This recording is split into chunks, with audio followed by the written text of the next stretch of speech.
கார்கில்ல நடந்த போர்ல தான் கடமையை நிறைவேற்ற உயிரை விட்ட ராணுவ வீரர்களுக்காக இந்தியாவுல மூல முடுக்குல இருக்கிற 90 கோடி மக்களும் கண்ணீர் விட்டாங்க. அவங்களோட நல்வாழ்வுக்காக கோடிக்கணக்கில் பணத்தை குட்டிக்கு வச்சாங்க.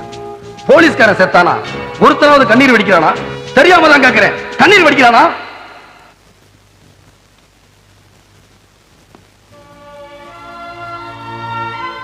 எதிரி ஒளிஞ்சான்னு சந்தோஷப்படுறான்.